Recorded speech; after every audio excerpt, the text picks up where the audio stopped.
In the sterile glow of the clinic waiting room in downtown Chicago, Rex Thompson stared at the test results in his trembling hands, the words, HIV positive, blurring through unshed tears. His mind raced back to the promises he and his boyfriend, Jamie, had made under the stars on their first anniversary, vowing eternal support no matter what life threw at them. But as the doctor's voice faded into a distant hum explaining next steps, Rex's phone buzzed with a location ping. Jamie was at his ex-boyfriend's apartment, miles away, oblivious or perhaps uncaring of the storm brewing in Rex's world. Rex stumbled out of the clinic onto the bustling streets of the windy city, the autumn wind whipping at his coat like accusatory fingers. He had always been the steady one in their relationship, the 28-year-old graphic designer who planned their weekends and cooked Jamie's favorite pasta after long shifts at the hospital where Jamie worked as a nurse. They had met 2 years ago at a Pride event in Boys Town, sparks flying amid rainbow flags and thumping music. Jamie, with his infectious laugh and kind eyes, had pulled Rex out of his shell after a string of failed dates. Now, this diagnosis felt like a cruel twist of fate, a reminder of the risks they had discussed but never truly prepared for. Rex hailed a cab, his thoughts a whirlwind. How would he tell Jamie? Would their love survive this? Arriving at their cozy apartment in Wrigleyville, Rex found it empty, the silence amplifying his isolation. He sank onto the couch, clutching the pamphlet on antiretroviral therapy, his mind flashing to the night 6 months ago when he and Jamie had argued about safe practices. Jamie had brushed it off, saying they were monogamous, but Rex had sensed a distance growing, late nights at work that stretched into mornings. He dialed Jamie's number, but it went straight to voicemail. Desperation mounting, Rex scrolled through their shared photos. Vacations in New York, lazy Sundays in bed, each one a stab of what might be lost. Society's stigma loomed large. He recalled the stories from support groups about partners fleeing at the first sign of trouble, families turning away in judgment. Hours ticked by, and when Jamie finally walked in, reeking of cologne that wasn't his own, Rex's heart plummeted. "Where were you?" Rex asked, his voice steady despite the quake inside. Jamie hesitated, eyes darting away. "Just catching up with an old friend." But Rex knew that old friend was Mark, Jamie's ex from college, the one who had broken Jamie's heart but lingered like a shadow. The confrontation erupted. Rex revealed the diagnosis, his words tumbling out in a mix of anger and plea. Jamie's face paled, but instead of comfort, he stammered excuses about needing space, about how this changed everything. "I love you, Rex, but HIV? That's huge. I need to think." The next days blurred into a haze of doctor's appointments and soul-searching. Rex confided in his best friend, Sarah, a straight ally who had marched with him at every protest. "It's not just the virus," he told her over coffee in a Lakeview cafe. "It's the betrayal. While I was getting tested, he was with Mark." Sarah nodded, her eyes fierce. "Society expects us to be perfect, Rex. Gay men face enough judgment without this." But Jamie's fear doesn't excuse running to his ex. Rex wrestled with forgiveness. Was Jamie's reaction rooted in ignorance or something deeper? He researched online forums, reading tales of couples who thrived post-diagnosis, but also those shattered by infidelity masked as processing. Tensions escalated at a family dinner with Rex's conservative parents in the suburbs. They had accepted his sexuality begrudgingly, but HIV? His mother gasped. "How could this happen? Were you careful?" The implication stung, echoing societal biases that blamed the victim. Jamie, present but distant, offered weak defenses, his hand never reaching for Rex's under the table. Later, in the car ride home, Jamie confessed partial truth. "I went to Mark's because I was scared. We've been talking. Platonically." Rex's world tilted. Platonic? The seed of doubt sprouted into full-blown conflict, arguments echoing through their apartment about trust, loyalty, and the invisible walls society built around illness and identity. As weeks passed, Rex dove into advocacy, joining a local LGBTQ+ support group where stories of resilience inspired him. He met others navigating similar paths, their tales of partners who stayed versus those who fled, fueling his internal debate.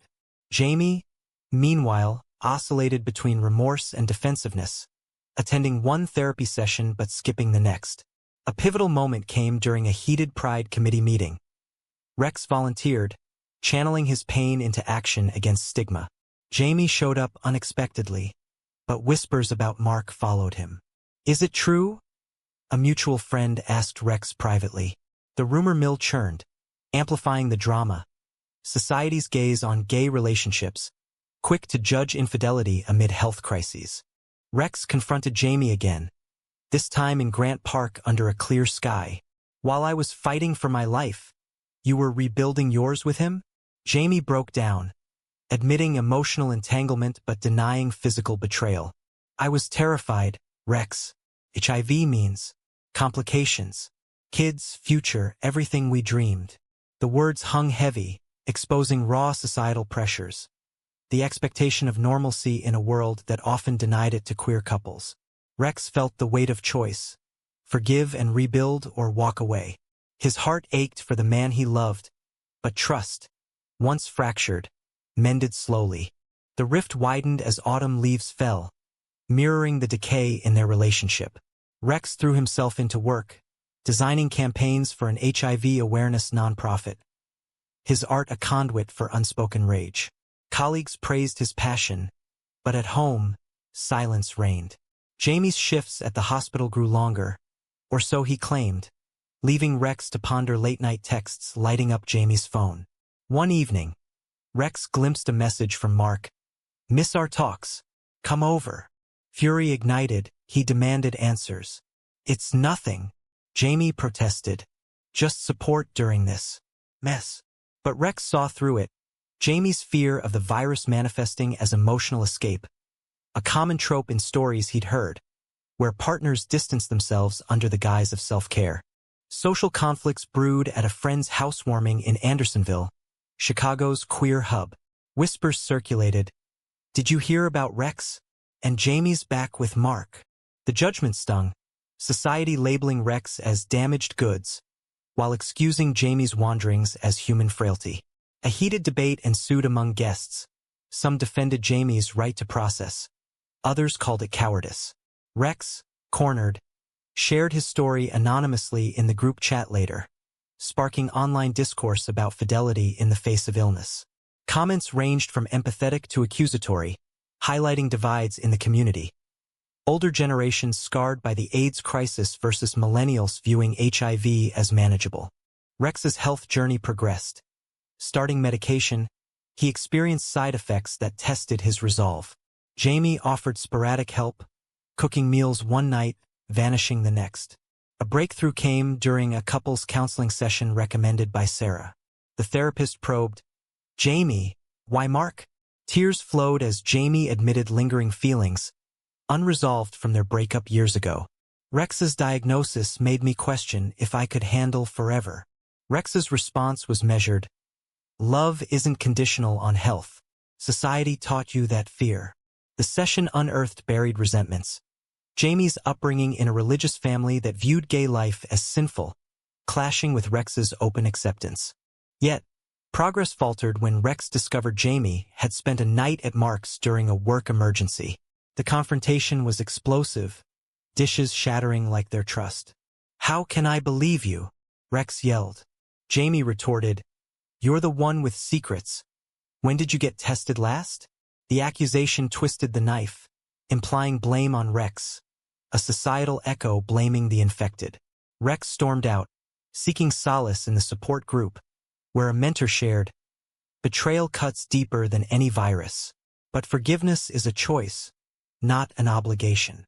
As winter approached, Rex focused on self-empowerment, attending rallies against healthcare disparities affecting the LGBTQ+ community. He spoke publicly for the first time at a forum, his voice steady. "HIV doesn't define me, but society's stigma does." Applause followed, but Jamie's absence noted. Rumors swelled, Mark posting cryptic social media about rekindled flames. Friends divided. Some urged Rex to leave, others advocated reconciliation. mirroring broader debates on relationship dynamics in queer spaces. A turning point arrived during Thanksgiving with Jamie's family in the suburbs. Tensions simmered. Jamie's mother, unaware of the diagnosis, probed about future plans. Jamie deflected, but Rex, emboldened, revealed it subtly in conversation. Shock rippled. Jamie's father muttered about lifestyle choices, igniting a family argument. Jamie defended Rex half-heartedly, later blaming him for outing the truth. "You forced my hand." The drive home was silent, Rex realizing Jamie's loyalty wavered under familial pressure. Back in the city, Rex explored dating apps tentatively, not for hookups but connection, testing waters of independence. A coffee date with a kind stranger highlighted what he missed: uncomplicated support. Jamie noticed, jealousy flaring. "So you're moving on?" The irony wasn't lost on Rex. "While you were at Mark's, I learned to stand alone." The exchange peeled layers, revealing Jamie's insecurities rooted in past traumas. But Rex questioned if love could bridge the chasm. The drama peaked at a New Year's Eve party in Boys Town, glitter and cheers contrasting their turmoil. Mark appeared, uninvited, approaching Jamie. Rex watched from afar, heart pounding. When Jamie laughed at Mark's joke, something snapped. Rex intervened, calm but firm. "Choose, Jamie. Him or us." The crowd hushed, society's microscope on their personal saga. Jamie hesitated, eyes torn. Midnight struck, fireworks illuminating the sky as Jamie pulled Rex aside amid the revelry. "I choose us," he whispered, but doubt lingered in his tone. The new year promised renewal, yet old wounds festered. Rex agreed to try, but boundaries were set, no more Mark. They attended more therapy, unpacking layers. Jamie's fear of infection clashing with Rex's need for unwavering support. Sessions revealed societal influences, media portrayals of HIV as a death sentence, despite medical advances, fueling Jamie's panic. Community involvement deepened for Rex. He organized a fundraiser for PrEP access, drawing crowds and media attention. Jamie joined reluctantly, his presence a step forward. But whispers persisted. An anonymous tip to Rex about Jamie meeting Mark for closure. Trust teetered. Rex investigated discreetly, finding emails confirming lunch dates. The betrayal stung anew, logic dictating confrontation but emotion pleading denial. "Why?" Rex demanded in their apartment, voice breaking. Jamie confessed, "Mark understands my past. You changed." The argument exposed raw truths. Jamie's internalized homophobia, amplified by the diagnosis, pushing him toward familiarity. Rex countered, "Society wants us fractured. Don't let it win." But Jamie's response chilled, "Maybe we're not meant to be." The words hung, a precipice. Rex spent nights alone, reflecting on choices. Stay and fight, or embrace solitude. Support group friends shared similar tales, one recounting a partner who left, only to regret it later. "Regret doesn't heal betrayal," Rex mused. Spring brought blooms and turmoil. At a protest against anti-LGBTQ+ legislation in Illinois, Rex and Jamie marched side by side, banners high. Unity flickered, but post-event Jamie vanished again. Rex tracked his phone to Mark's, confirmation of ongoing deceit. Heart shattered. Rex packed a bag, leaving a note, "I deserve truth." He crashed with Sarah, who raged, "He's using your illness as an excuse for cowardice." Debates ensued among friends. Was Jamie's behavior forgivable amid personal crises, or inexcusable betrayal? Rex thrived in independence, his career soaring with a viral campaign demystifying HIV. Interviews followed, his story inspiring others. Jamie reached out sporadically, apologies laced with excuses. A mutual friend's wedding forced reunion. Tension crackled as they danced awkwardly. Mark's absence noted, but Jamie's eyes wandered. Post-ceremony, Jamie pleaded, "I ended it with him. For real." Rex wavered, emotions turbulent. Love versus self-respect. Conflicts intensified when Rex's parents visited, pressuring reconciliation. "Family sticks together," his father said, ignoring the irony of their past judgments. Jamie charmed them, but Rex saw facades. Later, alone, Rex questioned, "Is this love or habit?" Jamie admitted therapy revelations. His ex represented escape from reality's harshness. "HIV scares me, Rex. Society doesn't prepare us." The vulnerability softened Rex, but logic warned caution. A dramatic twist unfolded at a medical checkup. Rex's viral load undetectable, thanks to treatment. Sharing the news, Jamie's relief was palpable, but Rex probed, "Would you stay if it weren't?" Silence answered. The question ignited debate in their circle. Does health status dictate loyalty? Online forums buzzed with opinions, some calling Jamie opportunistic, others empathetic to fear. As summer heated up, Rex volunteered at a youth LGBTQ+ center, mentoring teens facing similar stigmas. One boy's story mirrored his, a partner fleeing diagnosis. "Don't let it define you," Rex advised, echoing his growth. Jamie, sensing shift, proposed a getaway to Michigan dunes. Reluctant, Rex agreed, hoping reconnection. Amid sands, truths emerged. Jamie's confessions of emotional affairs, but insistence on fidelity's bounds. Rex challenged, "Emotional betrayal hurts as much." Tears flowed, high tide mirroring emotions. The trip ended ambiguously, promises made but trust fragile. Back home, a leaked story in a local queer mag amplified their drama. Anonymous details painting Jamie as villain, Rex as victim. Outrage followed, society dissecting their private pain. Jamie accused Rex of leaking. Denial sparked final rift. "Maybe we need space," Jamie said. Rex agreed, heart heavy. Separation loomed, Rex moving to a studio in Lincoln Park, the distance physicalizing emotional chasms. He dated casually, exploring self-worth beyond Jamie. Society's gaze intensified, friends' opinions divided. Some viewed Rex's independence as empowerment, others as hasty. Jamie, meanwhile, spiraled, confiding in Mark again, cycles repeating. A chance encounter at a coffee shop reignited sparks. Jamie looked haggard, regret etched. "I miss you," he admitted. Rex's response measured. "Missing isn't enough." Therapy solo for both. Rex uncovered patterns, choosing partners needing fixing, echoing his own insecurities. Jamie grappled with guilt, attending HIV education workshops. Reconciliation attempts faltered. A dinner date ended in arguments about past betrayals. "You were at his house while I faced hell alone," Rex accused. Jamie countered, "I was scared. Society shuns us enough without this." The impasse highlighted broader issues. Queer relationships under scrutiny, infidelity debates raging in media. Climax built at Pride Parade. Rex led a float on health equity, Jamie watching from sidelines. Post-parade, Mark confronted Rex publicly. "Jamie's confused because of you." Chaos ensued, fists nearly flying as crowds gawked.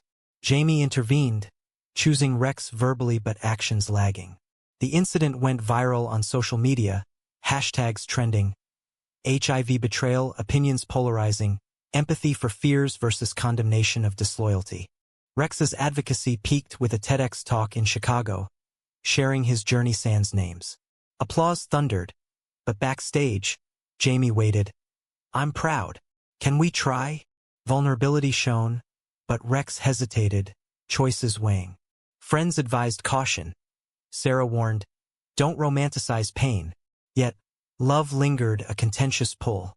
Summer waned, decisions pending.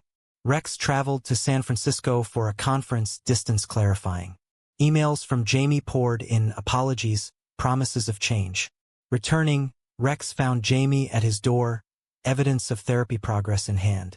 "I cut Mark out. For us." Skepticism battled hope. They talked hours, unearthing roots. Jamie's childhood rejection fueling escapism.